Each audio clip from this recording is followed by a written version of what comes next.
Chappell Roan is by any measure the biggest openly lesbian pop star in the world right now. She's not queer coded, she's never confirmed it. She is a woman who writes songs explicitly about having sex with girls, who performs in drag, whose entire artistic identity is based around her experience of being a lesbian, and she's been rewarded for that. Grammy wins, sold out arenas, and a really strong fan base. And yet, the moment she stopped being grateful enough, she stopped smiling on cue, she stopped making her queerness fun and consumable and safe, the internet knives came out. I think what we've witnessed with her over the last couple of years isn't really a series of individual celebrity or Chappell Roan scandals. It's actually more of a masterclass in how society tolerates women, queer women specifically, only on very specific terms. You can be a lesbian, that's fine, as long as you perform it for our enjoyment, as long as you stay soft and accessible and thankful. The moment you stop doing that, you're difficult, you're a diva. The whole internet needs to take you down a peg. And this video is about those terms and what happens when a woman refuses to meet them. There are multiple videos about the Chappell Roan dramas on the internet already, and I really wasn't sure it was worth me writing this at first, but I did think perhaps I could add an interesting perspective to this conversation as a queer woman myself. I see on a micro level every day how queer women are dismissed by society, and I do see a lot of that reflected in the wider treatment of Chappell Roan. And I think that perspective does matter here because what's happening to her isn't really about celebrity gossip. I think it's about a set of rules both women and queer women specifically have to learn very early. You've got to learn how much space you're allowed to take up, how grateful you're supposed to be for being tolerated, and what happens when you step outside your lane. And Chappell Roan has broken those rules many times, and she has been punished for it. The response to Chappell Roan is very telling, especially when we look at it through the lens of misogyny and lesbophobia. I'm not here to tell you that Chappell Roan is a good person. I don't know her, I can't say. This video isn't even really about whether or not she's a good person. It's a critical look at the internet and the wider public's response to her. But I do think that she's right about a lot of her commentary surrounding celebrity culture and the entitlement that people feel to her. And I feel like her voice in this is often dismissed because, in part, of her queerness and the fact that she is a woman. You'll see, we'll get into it all, that's what this video is about. Hi, I'm Georgia and I am a big old lesbian. I talk about queer books, queer theory, queer culture. If you like what I'm doing here, please make sure you subscribe and help me on my journey to 20,000 subscribers. I'm so close, I can taste it. Actually, by the time this video is up in a few days, I might have already reached it. If I have, just help me get to 25,000. Just subscribe, okay? Thank you. Obviously, it goes without saying that I am a big fan of Chappell Roan. I've seen her live twice. She was incredible. I think seeing her at Reading Festival last year actually changed my genetic makeup. She is that good of a performer. So I am going to try and remain very objective in this video, but be aware that I am approaching it from more of a fan perspective. If you're looking for a hate essay, basically, this isn't going to be one. But I am going to try and remain very neutral, but generally, I am on her side with a lot of the stuff. Just gonna put that out there. So let's begin with a bit about who Chappell Roan is and her origin story. She grew up as Kaylee Rose Amstarts in Willard, Missouri, which is a small, conservative, deeply Christian town of about 5,000 people. Hence the title of her one and only album so far, The Rise and Fall of a Midwest Princess. By her own account, she knew from a young age that she never quite fitted in this town, and as a teenager she started writing songs and posting covers on YouTube, always dreaming of something bigger. At 17, she was signed by Atlantic Records, under whom she took the stage name of Chappell Roan, amalgamating the surname of her granddad, Chappell, and part of his favourite song, The Strawberry Roan. Now officially signed by a record label, she moved to Los Angeles and in 2017 released her EP School Nights. Now I do personally quite enjoy this EP, but it is undeniably very different from her current sound. It's much darker, much less poppy, and I'm a pop girl through and through. It's around 2020 that I feel like Chappell really started to find her sound. She released Love Me Anyway, which is a highly underrated song, and California as singles. However, she didn't really garner the attention her record label expected, and they dropped her. As we know, 2020, pandemic, the whole world was up in the air, and Chappell was left broke and burnt out. And I think this is the point at which a lot of people would have given up, and she did move back home to Missouri to regroup, But instead of giving up, she just rebuilt her career, this time on her own terms. She found a new sound, a new aesthetic, and started to create this unapologetically lesbian pop record, soaked in camp and drag culture and the pains of growing up queer in a place that would never accept you. The Rise and Fall of a Midwest Princess came out in 2023, and it was still a slow burn, but the queer community did quickly notice it. She was a very well-known name in queer circles before she ever made it to the mainstream, which, to be fair, did happen quite quickly, especially after Coachella 2024 happened. Then Good Luck Babe was released, and it's been a massive uphill trajectory ever since then. She went from a niche queer favourite to seemingly one of the biggest pop stars on the planet overnight.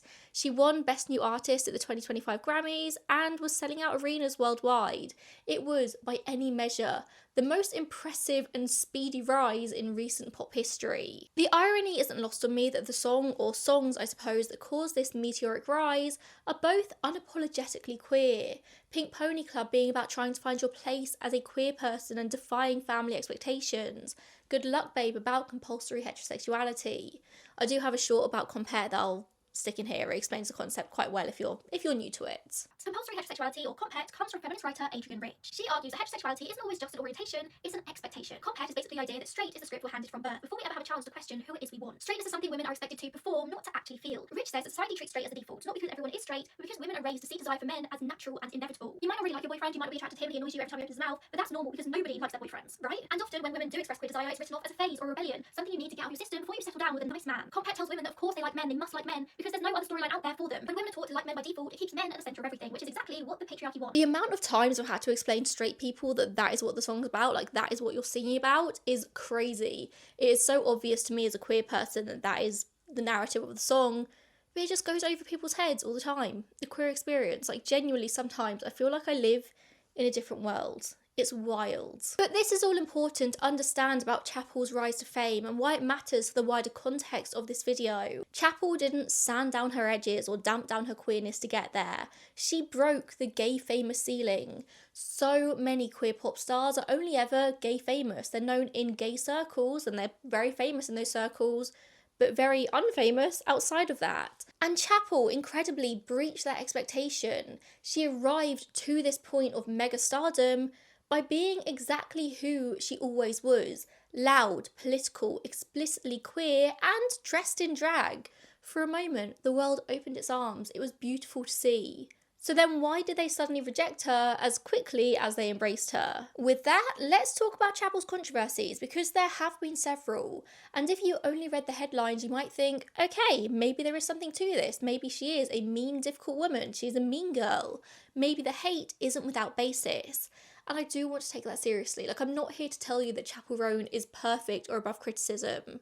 However, I do want to walk through each of these moments carefully, because when you do that, I think a pattern emerges that is a lot more revealing than any singular incident. The first time I can remember the internet really turning on Chappell was in the summer of 2024, so pretty soon after her massive rise, when she posted a series of videos on TikTok and Instagram addressing the way that some fans had been treating her.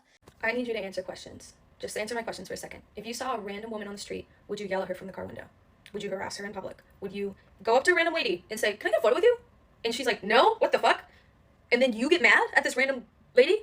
Would you be offended if she says no to your time because she has her own time? Would you stalk her family? Would you follow her around? Would you try to dissect her life and bully her online? This is a lady you don't know. And she doesn't know you at all. Would you assume that she's a good person, assume she's a bad person? Would you assume everything you read about her online is true? I'm a random bitch. You're a random bitch. Just think about that for a second, okay? I don't care that abuse and harassment, stalking, whatever, is a normal thing to do to people who are famous or a little famous, whatever. I don't care that it's normal. I don't care that this crazy type of behavior comes along with the job, the career, field I've chosen. That does not make it okay. That doesn't make it normal. It doesn't mean I want it. It doesn't mean that I like it. I don't want whatever the fuck you think you're supposed to be entitled to whenever you see a celebrity. I don't give a fuck if you think it's selfish of me to say no for a photo or for your time or for a hug. That's not normal. That's weird. It's weird how people think that you know a person just because you see them online or you listen to the art they make. That's fucking weird. I'm allowed to say no to creepy behavior. Now, some important context to this, I suppose, is that before her rise to fame, Chappell had been incredibly candid online. She always uploaded silly little videos. She always had a close connection to her fans. She very much seemed to be a very normal person, and she used social media like a normal person, or at least I suppose like a low-level influencer, like somebody trying to grow her fame and platform through her normalness. So to go from that to international fame in the space of, it was just a few weeks, is going to take some getting used to for anyone. So bear in mind at this point, Chappell was very much new to being so well known. So in summer 2024, she posted these videos in which she talked about being stalked, about fans approaching her family, stalking her family. She spoke about parasocial relationships that in her eyes had crossed the boundary into something frightening. She said in plain words that harassment and stalking don't just become acceptable because the person being targeted is famous, and she asked people to stop. That was it. She asked people to stop being weird, stop stalking her. The response from certain corners of the internet was immediately vicious, calling her ungrateful and entitled. Chappell was told that she didn't deserve her success if she couldn't handle the attention that came with it. But here's the thing. What she said was actually completely reasonable. She wasn't there telling her fans she hated them and they needed to fuck off. She wasn't saying that she is ungrateful for public life. She was just saying, baseline, please don't stalk me and my family, you're making me uncomfortable. Which for most people would be an entirely reasonable request. But for some reason, when Chappell Roan says it, it's controversial. She's a woman, a queer woman at that. She should just shut up and be grateful that we've given her any attention at all. We've granted you with something, we've granted you with fame, and therefore you just need to deal with it. And from this day, she's always been on thin ice. One wrong step and she's going to fall from grace. And whilst this threat does seem to be enough to keep a lot of women in the spotlight from stepping out of line again, Chappell is different in that she just doesn't really seem to care. She will continuously call out what she perceives to be bad behaviour. I don't think I'll ever really be able to understand the mindset of you're famous so you just need to put up with how you're treated, or you got what you wanted and now you hate it. I just think it's really diminishing our responsibility as humans to be kind to one another. Just because somebody has fame, does that mean we suddenly need to stop respecting them as humans? You spoke out about how you didn't really like some of your fans' behavior. How did it feel to release that and get that off your chest? I think people really listened. People have been so respectful. Like, no one has been creepy to me or like harassed me. It's been like, I feel very heard and like it feels good. And I think that it's hard for artists to speak up because they're so scared of their fans hating them. But we're not actually talking about fans. We're talking about like people who are harassing, and like if you happen to be a fan, then we're talking to you. But like it's easier for me to stand up for myself. So like of course I had to say it. I was just like, I'm not taking this for the rest of my career. I've been famous for like 1 month. This is not how it's gonna go, girl. We're all just out here living our one singular lives at the end of the day. Like each day is as new to a celebrity as it is to a non-celebrity. And I don't say this to absolve celebrities of wrongdoing, because the same stands the other way as well. Like they can make mistakes, just like us mere mortals can. And I don't know if I'm wording this right, but celebrities aren't gods, especially ones who rose to fame as quickly as Chappell. We're all out here learning, and sometimes it feels like people are being punished for having talent and getting fame on the back of that. I just think art is so important. Music like Chappell's and so many others is so important. And some people would rather that art be taken away than just be nice to people. A lot of the time it just really reeks of jealousy to me. I don't know, I've written a whole script, I'm kind of just ad-libbing this bit. I haven't really got a fully rounded thought on that yet, but I don't know, it just, I've never understood that mindset. I've never got it. Anyway, later that same year, so 2024, during the US presidential election race, Chappell then declined to endorse Kamala Harris for president. Just a few months earlier, she had angered the more conservative of her fans by requesting not to be stalked, and now here she angered some of the more progressive of her fan base. And this felt like a betrayal to so many people, because here was an openly queer artist with a massive platform choosing not to endorse the more progressive party in a very critical moment. And I understand that frustration, like I really, really do. I have encouraged people to use critical thinking skills, learn about what they're voting for, learn about who they're voting for, and ask questions. And it's being completely taken out of context, per usual. There is nuance to what I say in interviews. And I think it's important that people use critical thinking. I think it's important for me to question authority and question world leaders and question myself, question my algorithm, question if some person that tweeted something about someone else is even true. It's important to question because that's how I think we move forward. This is my third election in voting, and the world is changing so rapidly, and I want to be part of the generation that changes things for good because we need it. If you come to my shows, if you read my full interviews, if you literally know anything about me and for what I stand for, you know that this is not lip service, this is not virtue signaling, that my actions have always paved the way for my project and the people who really know me. Actions speak louder than words, and actions speak louder than an endorsement. Here's the full quote that a lot of people are just not reading. I have so many issues with our government in every way, she says. There are so many things that I would want to change, so I don't feel pressured to endorse someone. There's problems on both sides, and I encourage people to use your critical thinking skills. Use your vote. Vote small. Vote for what's going on in your city. The change she wants to see in the U.S. is this election year, she says, instantly is trans rights. They cannot have cis people making decisions for trans people, period. So, hearing from my mouth, if you're still wondering, no, I'm not voting for Trump. And yes, I will always question those in power and those making decisions over other people.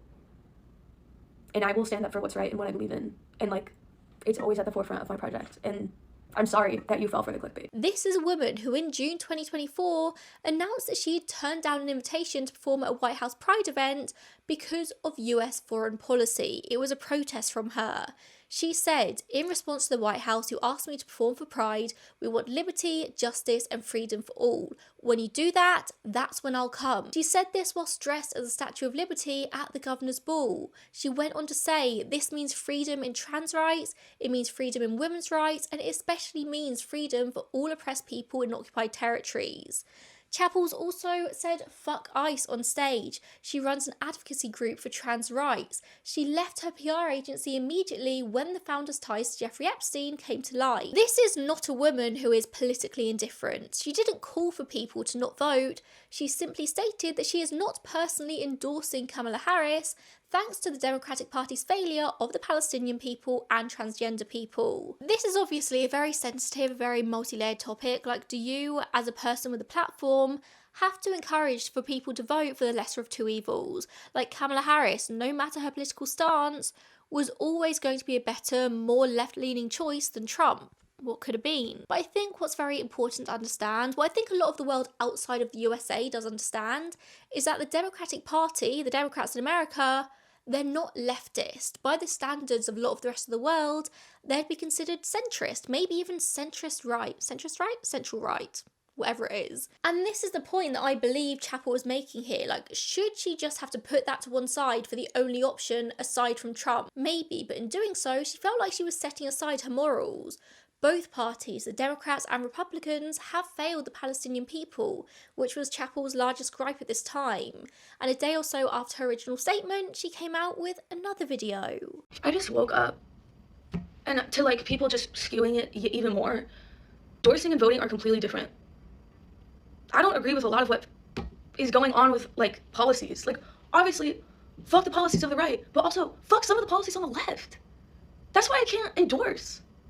That's why I can't put my entire name and my entire project behind one. Because there is no way I can stand behind some of the left's completely transphobic and completely genocidal views. There are huge problems on both. You know what is right and wrong, and so do I. Fuck Trump for fucking real, but fuck some of the shit that has gone down in the Democratic Party that has failed people like me and you. And more so, Palestine. And more so, every marginalized community in the world. So no, I'm not gonna settle for what the options that are in front of me. And you're not gonna make me feel bad for that.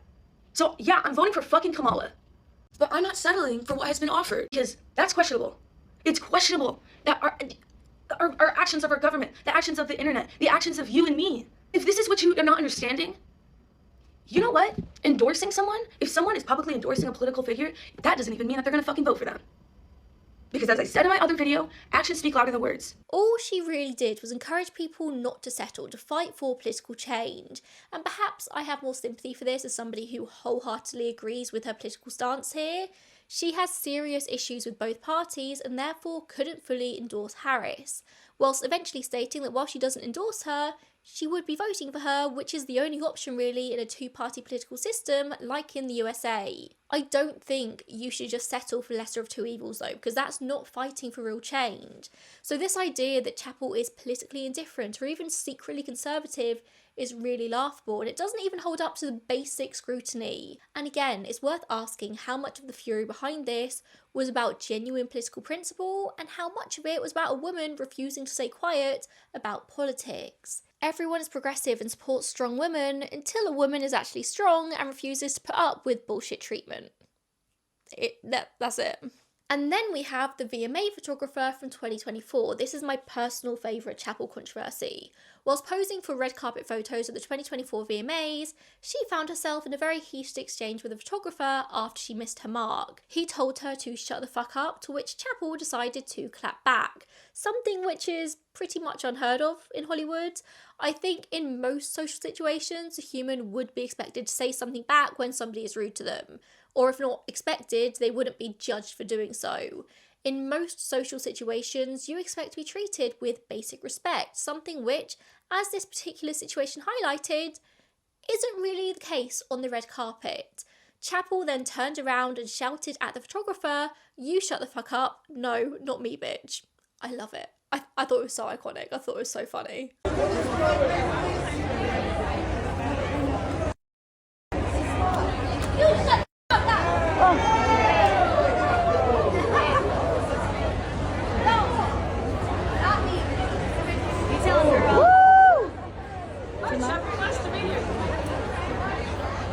It's so stupid. It's just so stupid, isn't it? Anyway, later that night, she said to Entertainment Tonight that the red carpet can be very overwhelming, very scary. She has a lot of anxiety. People were yelling at her, so she just yelled back. And the entire framing of her response online became that of a very ungrateful woman, rather than the judgment of the man's behaviour that prompted it in the first place. Did Chappell need to react in the way she did? Probably not. I think most people would have just brushed it off. But it's become abundantly clear that Chappell is not most normal people or normal celebrities. Not a normal pop star. I think a huge part of this comes from her very slow rise and then her sudden boom into fame. I mean, she was just a very normal girl chasing her dream. She was gay famous for a bit, which was probably quite a nice, comfortable place for her to be. And then overnight, she became huge. I'm not sure on Chappell's level of media training, but I don't think any level of training can prepare you for her level of fame and the amount of eyes and lenses that were suddenly on her literally overnight. What I personally saw as a breath of fresh air in the entertainment industry was clearly not seen that way by the masses. Women have spent centuries being conditioned to accept bad treatment, so I love seeing somebody refuse to take it. But actually, no, you know what? People also hate on women who are perfectly PR trained as well, so maybe my entire point is moot. In a really interesting perspective though, Sabrina Carpenter was actually on the Grammys red carpet a couple of months ago, and she made a joke about her being very quiet and respectful. She commented how Chappell had really whipped them into shape. You guys are so quiet this year.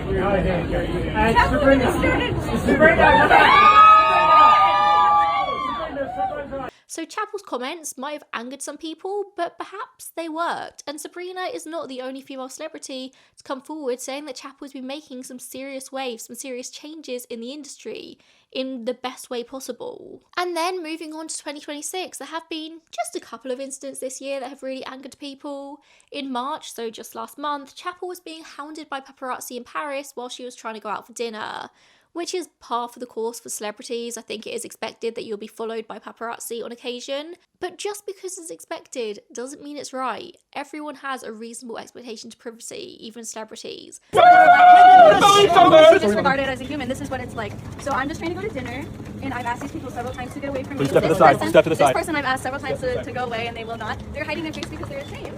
Because I've asked them. These are all the people that are completely disregarding all of my boundaries. So this is, then go away. I get that she's a public figure. I get that people feel entitled to access. I just don't agree with it. I think everyone deserves to be treated as human. I think the entitlement that the paparazzi and media feel to celebrities is very invasive. I think a celebrity should be able to go out for dinner just like a normal person. I mean, this is the same shit that's been going on for decades. Think of Princess Diana.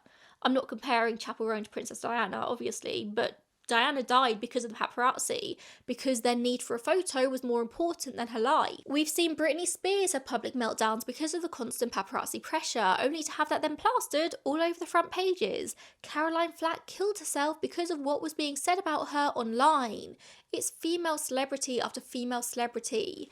And people seem to have sympathy when something goes wrong, when they finally crack, but standing up for themselves in the moment, that's too far. So Chappell decided to record the paparazzi back, narrating what was going on, and of course the video of her soon went viral. She's framed as the very aggressive one in the situation, like documenting your own harassment is more offensive than the harassment itself.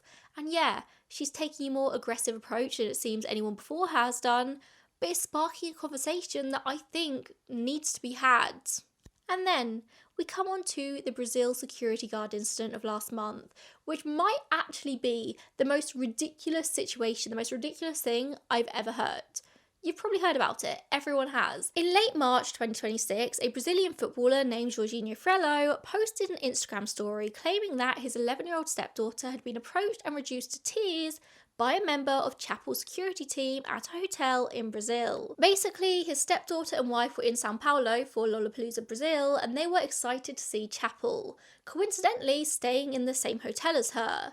The child spotted Chappell at breakfast and got excited, walking past the table and smiling at her, before going back to sit at her own table. Then, according to Jorginho, a large security guard approached them at the table and started speaking in an extremely aggressive manner to both the wife and daughter, saying that she shouldn't be allowed to harass other people, threatening to file a complaint with the hotel. He goes on to say that as a footballer, he understands boundaries and respect, and tags Chappell in the post, saying that without her fans, she would be nothing. As you can imagine, with so much of the world already on the hate train, this went viral incredibly quickly. And this was on the back of another mini controversy from a few months ago. Chappell went on a podcast saying that she doesn't want children and doesn't know of anyone who has children of her age and is happy. If that's her experience, that's her experience. Again, probably needs a bit of media training, but if that's what she feels, then who cares? So on the back of all this, the entire narrative very quickly became about how Chappell Roan hates children. I must admit, some of the memes did make me laugh. My wife even came to me asking what on earth she was reading on the internet about Chappell beating up a child in Sao Paulo. The story got so out of control so quickly. Later that very same day, Chappell released her own statement on Instagram saying that she had no idea that anything had even happened. She had no memory of a woman or child coming up to her. She said no one bothered her at breakfast, and the security guard who approached them was not her own personal security, and it must have been the hotel security. I'm just going to tell my half of the story of what happened today with a mother and child who were involved with a security guard who was not my personal security. I didn't even see a woman and a child. Like, no one came up to me. No one bothered me. Like, I was just sitting at breakfast in my hotel. I think these people were staying at the hotel as well. So the fact that, like, a security guard I did not ask the security guard to go up and talk to this mother and child. They did not come up to me. They weren't doing anything. It's unfair for security to just assume someone doesn't have good intentions when they have no reason to believe because there's no action even taken. Like, I do not hate people who are fans of my music. I do not hate children. Like, that is crazy. I'm sorry to the mother and child that someone was assuming something, that you would do something, and that if you felt uncomfortable, that makes me really sad. You did not deserve that. She apologised publicly to the girl that it happened and said that she doesn't hate children. Regardless, later on the 21st of March, the mayor of Rio de Janeiro also took it upon himself to get involved. He tweeted in Portuguese, but I'll read it in English. I mean that as long as I'm in charge of our city, this young lady at Chappell Roan will never perform at Todo Mundo no Rio. I doubt that Shakira, then at Shakira Brazil, would do that. By the way, Frello Jorginho, your little one is already the guest of honour from the organisation in May. This whole thing is hilarious to me, like the random comparison to Shakira, the tagging Shakira twice, the fact that Chappell is now no longer allowed to perform at Todo Mundo even though she was never performing there in the first place. It's just jumping on a trend at this point, and the trend being hating Chappell Roan. On the 22nd of March, so now the next day, the mum, Catherine Harding, or Cacavelli she's also known as, uploaded a post on Instagram herself saying that even if she, Chappell, did send him or didn't send him I don't know. For me, it felt like it really overstepped a boundary. I don't know if it was her personal security guard, but he was with her. So that is all I know. Did she send him to do it? Again, I don't know. Look, I would like to hope not. At the same time, I think that you have a responsibility when you're a celebrity to make sure that the people who work for you and that act on your behalf are acting on your behalf. So Catherine's come online and admitted that she actually had no idea if the security guard was with Chappell, but it was still her fault. She was responsible for the actions of this man, even though at this point Chappell had already stated that he was not her security. And even more infuriating when on the 26th of March, the security guard in question actually posted his own statement on Instagram. He said he was working for another unnamed individual at the time and took it upon himself to approach the mother and the daughter. He wrote, "I do not normally address online rumours, but the accusations currently circulating are false and constitute defamation. I take full responsibility for the interactions on March 21st. I was at the hotel on behalf of another individual and I was not part of the personal security team of Chappell Roan. The actions I took were not on behalf of Chappell Roan, her personal security team, her management, or any other individuals. I made a judgment call based on information obtained from the hotel, events I'd witnessed in the days prior, and the heightened overall security risk of our location. My sole interaction with the mother was calm and with good intentions, and the outcome of the encounter is regretful." So story over, right? It was all one big misunderstanding. Chappell wasn't involved. A man took it upon himself to approach the mother. No. All of this just seemed to add fuel to the fire. The fact that the security guard came forward seemed to do nothing to stop the hate train. Maybe it even intensified it. But what's wild to me is this entire thing was started by a man, the security guard who took it upon himself to get involved, and then was made public by another man, Jorginho, then intensified by a man, the mayor of Rio, taking it upon himself to get involved for no apparent reason. The whole thing actually had nothing whatsoever to do with Chappell apart from the fact her name was mentioned, and yet she is the one at the centre of the attack. To top it all off, over a month after the original incident, so yesterday as I'm filming this, Jorginho goes back onto Instagram with another statement stating that new information has come to light and that he can confirm that Chappell had no knowledge of the incident and she wasn't involved in the slightest. He maintained that the incident happened exactly as he described, but that Chappell just had nothing to do with it. He described it as all ultimately a misunderstanding and he made his initial statement in the heat of the moment. But it's okay because he was protecting his family. What he was protecting them from, I'm unsure. I don't know. He writes that he regrets the impact this situation had on Chappell, Catherine, Ada and our family, but not once in this new statement has he written the word sorry. Not once. And the only reason this has had a wider impact on his family is because he made this original statement. The person undoubtedly affected worst by this is Chappell, and not a single public apology has been made. He may have apologised privately, but he made this public in the first place. He ends the statement stating that he does not support or encourage hate speech or online attacks from any side, and I want to be grateful that he even made this public correction. I really do. But it's too little too late. For the last month, Chappell Roan has been the victim of yet another vicious internet attack, possibly the worst one of all, and a corrective statement just doesn't fix the issue. I think he should have checked all the facts before making a public statement to millions of people stating that she does not deserve the affection of her fans. And I think he was probably guided by previous anti-Chappell smear campaigns in making the original statement, even subconsciously. It was just confirmation bias that Chappell Roan is a mean girl and therefore he can believe the information at face value. None of this needed to be made public in the first place. It was ridiculous. But you know what's the most horrifying thing about this entire situation? Data analytics company Gudea, G-U-D-E-A, found that over 23% of posts about this controversy at its peak were likely bots. It was part of what the researchers described as a coordinated smear campaign. They looked at over 100,000 posts generated by over 54,000 unique users and found that 4.2% of the users were non-typical, aka bots. They accounted for over 23% of the posts. 4.2% of people making 23% of 100,000 posts. I can't do that math off the top of my head, but that is insane. I'm just going to leave this tweet by Emma Vigiland here. I thought it was very relevant. So, clearly Chappell Roan is being smeared by her old talent agency, which she left over the founder's ties to Jeffrey Epstein, yes? And the sheep who hate that she's actively disinterested and appealing to the male gaze are piling on. Yeah, I couldn't put it better myself. It's very interesting to me how the victims of these kind of smear campaigns are almost always women. We've got a queer woman who refuses to be silent, who stands up for trans people, who speaks out about Palestine and the political parties in power, who refuse to be complicit and left her Epstein-tied agency. Is it particularly shocking that this backlash happened so soon after? I don't think so. So we've laid out all the controversies there, at least some of the main ones, and what strikes me most is the consistency of the response to this each time. Every time Chappell asserts herself or pushes back, the reaction is disproportionate to what she's actually done. It's vicious, really. And you see the same words pop up time and time again. Difficult, ungrateful, entitled, a diva, a bitch. It's a pattern, and it's a specific vocabulary that I think a lot of women would recognise. It's the difficult woman archetype. There is a long history of women being labelled as difficult when what they're actually just being is inconvenient to the patriarchy. Mariah Carey is difficult, a diva, Britney Spears is crazy, Jennifer Lawrence is rude, Amy Winehouse was a mess. Compare that to Hollywood men who actually display awful behaviour and how quickly they're forgiven, and you'll very soon see some discrepancies here.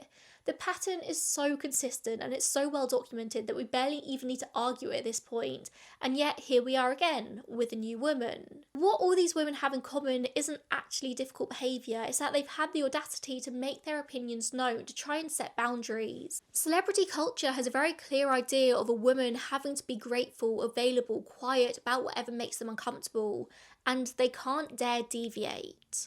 One of the most insidious things said about Chappell over and over is some variation on, without your fans, you would be nothing. I mean, it's exactly what Jorginho said, and I suppose it does sound reasonable on the surface, because of course artists depend on their audiences, but the logic is flawed. I mean, what, because people choose to listen to your music, you now have to owe them unlimited access to your body, your time, your emotional labour, and then your silence when they mistreat you?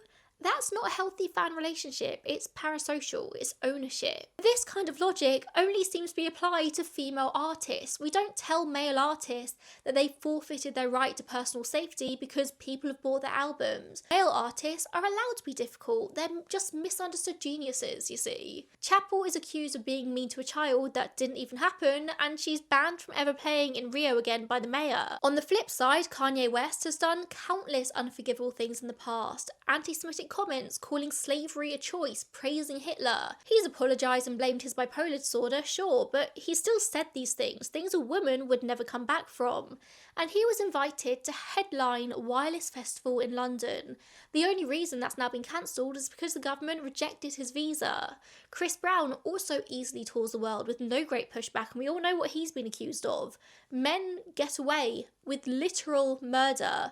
A woman can't be a little bit rude. You might have noticed by this point a specific tactic that's repeatedly used in the Chappell coverage, and it goes something like this. Somebody does something to her, she responds, and then her response becomes the story.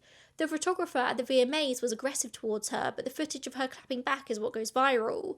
The paparazzi surround her as she goes to dinner in Paris, they ignore repeated requests to be left alone, but her filming them in return becomes the story. She asks people to stop stalking her family, and then she's the headline, not the stalkers. When she reacts to being treated badly, the reaction becomes evidence against her character, and the thing she's reacting to gets ignored.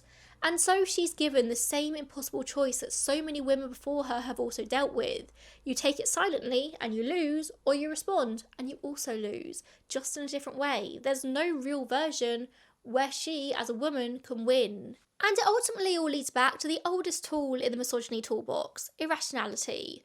For centuries, women's anger and distress have been turned into a symptom of something deeper, hysteria. The word itself literally comes from the Greek word for uterus. It was believed in this time that the uterus would travel around the body and would cause madness, and for too long it was a medical diagnosis reserved exclusively for women who were inconveniencing men. We don't really tend to see diagnoses of hysteria anymore, at least not in the Western world, but the concept hasn't gone away. It's just not as obvious anymore. Nowadays, hysteria looks looks like she's too emotional, she needs to calm down. A woman having a perfectly reasonable response to her family being stalked, asking for the stalkers to stop. She's unhinged, she just can't handle fame. The hysteria isn't in what she's doing, the hysteria is in the eye of the beholder, aka misogynistic asses. I just want to end this section with a little exercise that we can all do together. That's right, we're getting interactive over here. Take any of these controversies and swap Chappell Roan for a male artist of equivalent level and ask yourself honestly, can you see the same reaction happening to a man? A male artist asks fans to stop stalking him and his family. Is he ungrateful and entitled, or is he just setting a reasonable boundary? Is it becoming front page news? If a male artist declines to endorse a political candidate citing his own principles and morals, is he a traitor to his community, or is he just exercising his right to political choice? If a male artist is connected falsely to an incident where a child is upset, not hurt, just a bit upset, does the internet spend weeks calling him a monster, or does it say, we should wait for the facts? I think you already know the answers. I don't need to make my point here. Maybe to most the misogyny isn't clear in a single moment, but it's undeniable in the consistency of the responses to each one of these individual controversies. So with that, we've spoken about the misogyny of it all, and I want to be clear that everything I've said in this last section stands on its own. The treatment of Chappell is clearly sexist, even if she was straight. But Chappell Roan isn't straight. She is an out and proud lesbian. And I don't think we can have an honest conversation about what's happening with Chappell without talking about that. Because her queerness isn't just part of her public identity, it's her whole thing. Her queerness is at the centre of everything she creates. And I do think that for a significant portion of the people that hate her, her queerness is actually the problem. There is a version of female queerness that is tolerated in the mainstream. Two conventionally attractive women, implied to be gay rather than explicitly gay, who ultimately exist for the pleasure of the male gaze. The straights like decorative queerness, queerness as an aesthetic rather than as practice. I mean, think of the countless pop stars who have kissed girls in music videos who get celebrated, the ones who perform queerness rather than actively live it. And their queer moments designed to be titillating to men, and the pop star is vague enough about their true sexuality that no one has to actually take it seriously. That version of queerness gets a pass because it does something for men. Same with lesbian porn. Those lesbians are fine because they're performing. They're not asking anyone to reckon with the existence of women who no longer centre men in their lives or in their art. But Chappell Roan is not that version. She is aggressively the other version of queerness, the out and loud version, and her songs are explicit. Good Luck Babe is about compare, a woman refusing to accept her queerness. Pink Pony Club is about a gay club in LA. The Giver is quite explicitly about lesbian sex, as is my favourite, Red Wine Supernova. There's no ambiguity or plausible deniability with Chappell Roan, or actually maybe there is. I am constantly amazed by people's lack of media literacy nowadays, but Chappell Roan is a lesbian. She makes music about being a lesbian for an audience that was always made up mostly of queer women, except now it's not, and now she's disliked. There's a feminist and queer theory called the male gaze I've referenced a few times throughout this video, but I do want to dive into it just a little bit deeper. So the idea of the male gaze was developed by Laura Mulvey, and it talks about how mainstream culture has historically placed women as objects to be looked at rather than the subjects doing the looking.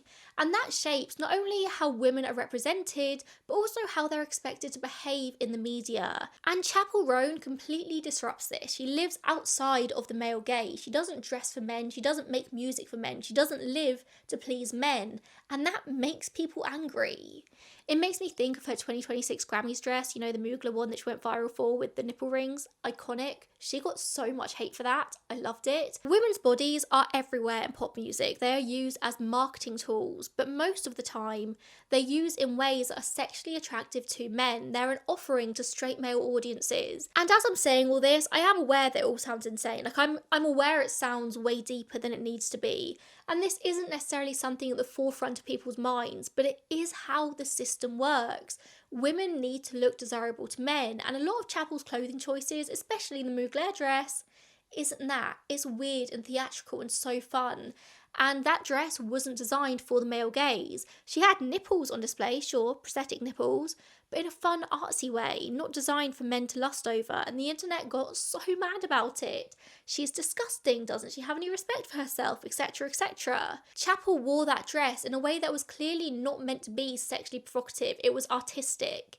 And it offended people. Women regularly appear on the red carpet in way less clothing. They have music videos in way less clothing.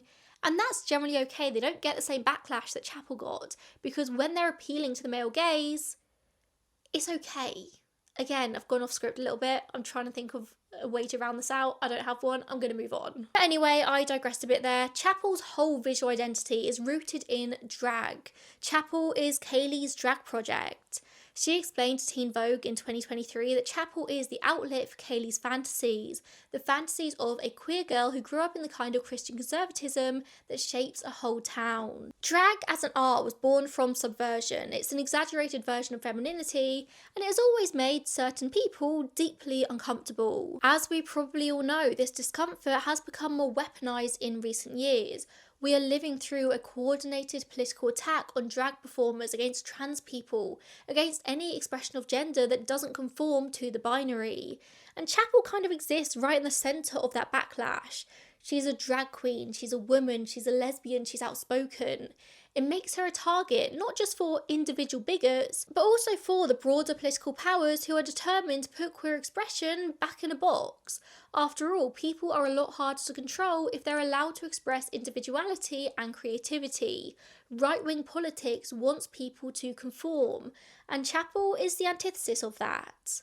I feel like I've digressed a bit. I feel like I'm going a bit all over with this script. And now I want to talk specifically about lesbophobia. So lesbophobia isn't just the overlap of homophobia and misogyny, although it does have roots in both those things. It kind of has its own special flavour to it. It's rooted in this idea that lesbians pose a threat to the patriarchal order.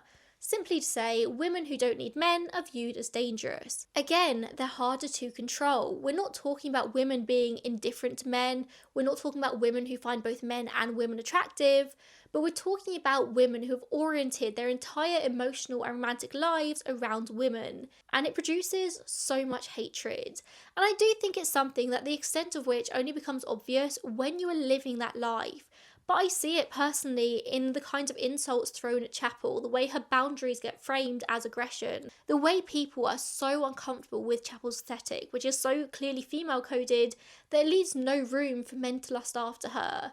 And I think you can even see it in the intensity to the reaction to her refusing to endorse a political candidate, because what made that so frustrating to some people was that it was just another example of her refusing to be compliant, the one thing that women, especially queer women, are supposed to demonstrate in exchange for just a modicum of tolerance. Which brings us back full circle, I suppose, to when I said that society will only tolerate queer women on very specific terms. When Chappell first exploded onto the scene, she was celebrated very quickly, very widely, before the audiences kind of realised the message behind her songs, the message behind her persona, and then suddenly she was vilified. She refuses to make herself palatable to a straight audience, which is viewed as a crime. I honestly do think Chappell Roan would have been a lot happier just staying gay famous. I was happier when she was just gay famous, to be honest. I think I take a lot of this personally because this conversation is kind of my lived experience. There's this conditional tolerance when you're queer. As soon as you step over the line, people will let you know. It's family who are totally, absolutely fine with you being gay. But if you bring it up too much, you're a man-hater. You're exhausting. Why can't you just have a normal conversation? Or a family member who's come a long way with accepting your queerness, and you need to appreciate how far they've come and not push it any further. Because they grew up in a different time to you see. So you've got to make them comfortable. So you've got to lessen yourself. It's a colleague who's absolutely an ally. They've got a gay cousin, don't you know? But they keep calling your partner your friend.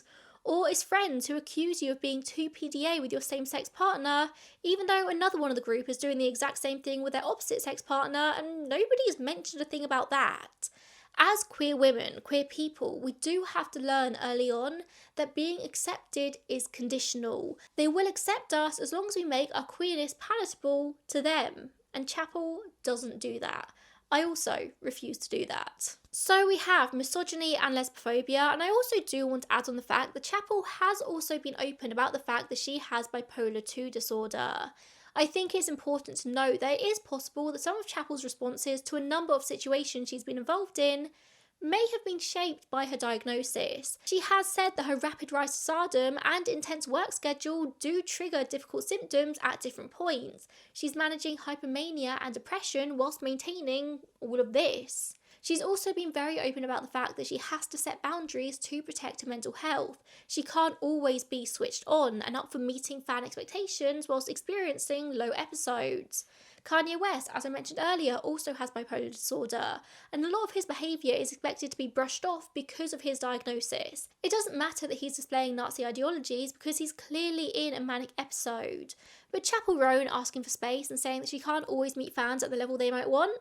She's difficult, she's rude, she's a mean girl. Remember that outrage is a business model. Platforms like X and Facebook and TikTok reward inflammatory takes.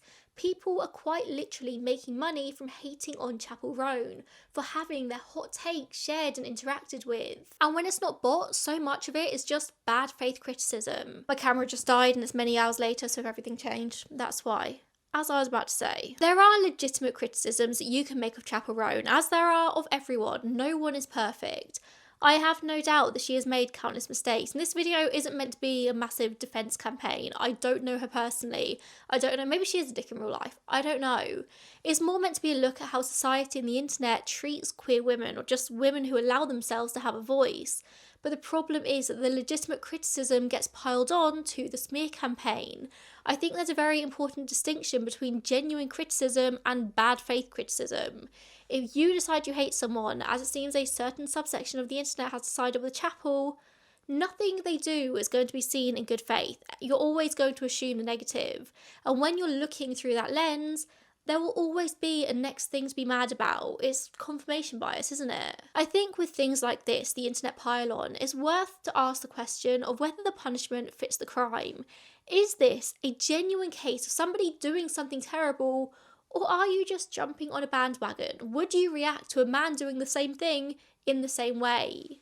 What's happened to Chappell Roan over the last 2 years isn't really about individual controversies. It's never been about a security guard or a dress or a political endorsement. Those were just excuses for people to say what they really think, because someone like Chappell existing will always be threatening because she doesn't conform. I think I just feel extra affected by this because I see the same thing in microdoses in society every day in the way that I'm treated, especially being a queer woman on the internet.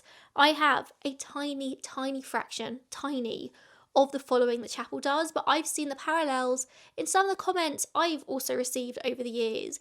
It's enough to drive me to insanity, so I can't imagine that literally times a million. Basically, I think it's time for individual thinking to come back and for some people to step away from the internet, stop jumping on the bandwagon and start thinking for yourself. I have no doubt this will not be the last controversy involving Chappell Roan, but I swear to you that if she sees through on her threat and stops making music because of the internet's strange-ass behaviour, I will never forgive you. I need album 2, like immediately. She predicted it all with the rise and fall of the Midwest Princess, didn't she? Like, that album title was so apt. Except maybe she hasn't actually fallen. The smear machine keeps coming for her and she just keeps creating more incredible music. Just let the girl make music, okay? Just let her make pop music for me. For me personally, stop hating on Chappell Roan because I like her music. That's it. That's the video. What do you think, Rhubarb? She says purr.